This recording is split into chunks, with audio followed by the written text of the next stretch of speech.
I hear the beat, it's in my chest, got me feeling some kind of way. I confess the rhythm takes over, no room to rest. My heart's dancing, it's a love conquest. Oh, the melody, it's smooth and sweet, like honey dripping from a golden bee. It's the soundtrack to my soul's heat, making me move from my head to my feet. My heartbeat, yeah, it's pumping so loud. It's the rhythm of love, baby, that I found when the music plays. I just can't help but sway, nothing else matters. It's my heart that obeys.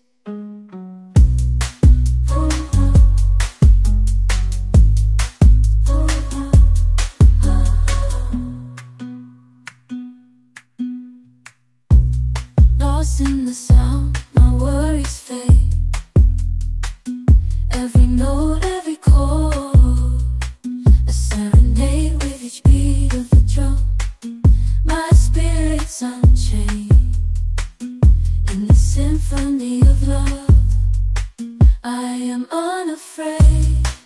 So hi guys, aalis tayo. Ito nagmamadali. Imimit ko yung friend ko. Mamaya ako na yan ito nag-aano na. Kasi malilate ako sa train. Kumusta pala ang lahat? Sana okay lang kayo dyan. Ako busy kasi mag-birthday yung aking asawa. At naghahanap ng regalo. Ang hirap pa naman regaluhan. So, kaya almost a week na ako naghahanap ng regalo. Just go. Yung Tapos, yan. Dyan na yung shoes, cellphone. Lagay ko muna kayo dyan. Ayan, dyan. Kasi maglipat tayo ng tawag doon ng ating gamit sa ibang bag. Kasi ibang bag ang ating gagamitin. So, ito ang ating wallet. Tapos, ang ating tawag doon card. Tapos, sunscreen. Ano pa ba? Yan lang. Sa ditong bag na to. Tapos, magsushoes na tayo at aalis na. Kasi yung ko is 11:27 yung train. Mga 15 minutes away lang naman dito sa bahay. Pero, maglalakad pa ako ng 5 minutes. May mga time pa rin naman. Pero marami pa akong anuhin Baka magdala, mainit naman siya, pero baka magdala ako ng jacket. So, ayan. So, yung pala, yung case ng ating camera. So, samahan nyo ako magala-gala doon. Yeah. See you later. At ito na pala ang ating whole outfit. Yung tawag doon, naka maxi skirt tayo na sa atin, tapos Converse, at ito yung bag natin. So, ayan. So, medyo late na talaga ako. So, medyo late na talaga tayo. So, kailangan ko na magmadali. Sana maabutan ko pa yung train.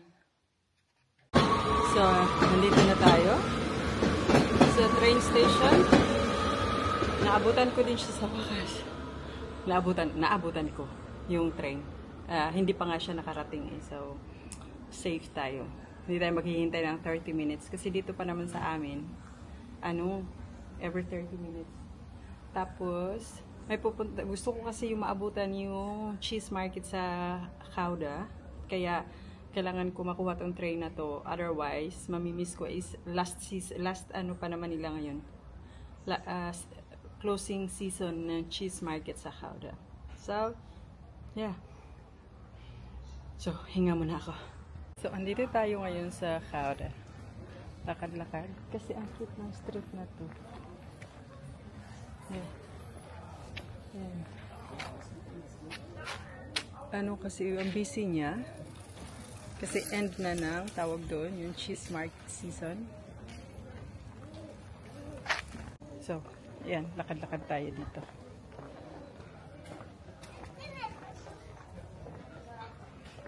Maganda ang panahon eh. Meron pa akong 1 hour na aanuhin kasi hindi pa tapos. Tapos ang cute na ano na yan, yung store na yan.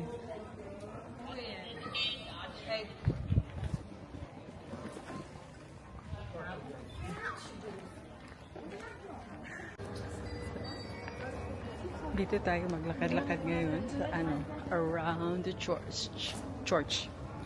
St. John's, Carak, St. John's Church. Yeah.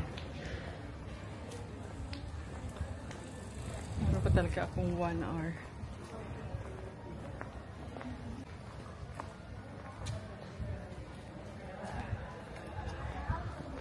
Ang ui. Hindi naman silang nasa camera.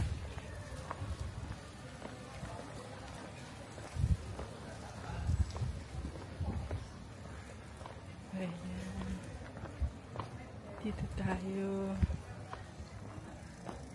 Marami din pala itong mga restaurants dito.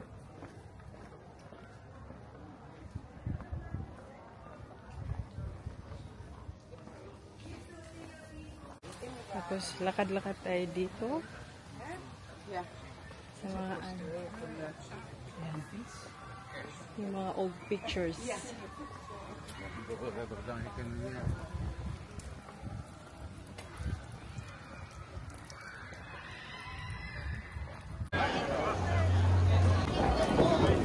Cheese market ulit tayo. Ang dami ng tao. Last time na nagpunta ako, wala itong masyadong tao eh. Dahil nga yata sa ano, sa cheese market.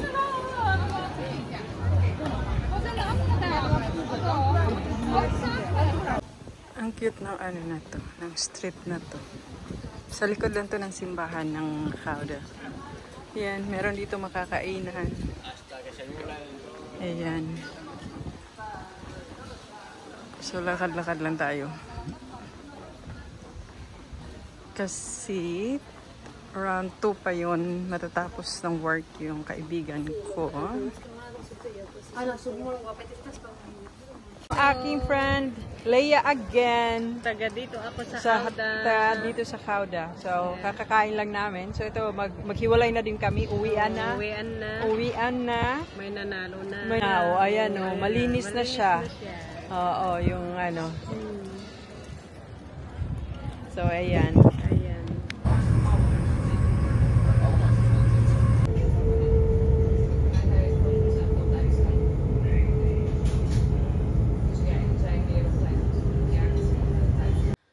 So, andito na tayo sa bahay. Nakauwi na tayo. Mga almost 2 hours na nga. Pahinga-hinga lang. Kasi napagod talaga. Nakakapagod din pala. Ang init eh. Mainit siya. So, yeah. Ang pinunta ko doon, minute ko yung kaibigan ko, yung nakatira doon, yung si Leia. Kasi may binigay siya sa akin. Tapos, yung pinaka-ano ko talaga doon is yung cheese market. Kasi closing season nila today, yung last na nila. Yung market, andun pa rin yun every Thursday. Pero, wala na yung cheese market na nakalatag sa harapan ng munisipyo ba? Kasi, yun yung tourist attraction nila. So, nakapunta na ako dun, once, nung nagiging Netherlander yung kaibigan ko, andun din ako. Pero hindi siya ganun, din yun tawag doon. Market time, pero hindi ganun ka-busy. Mas maganda din siya pag summer. Napaka-cute niya na city.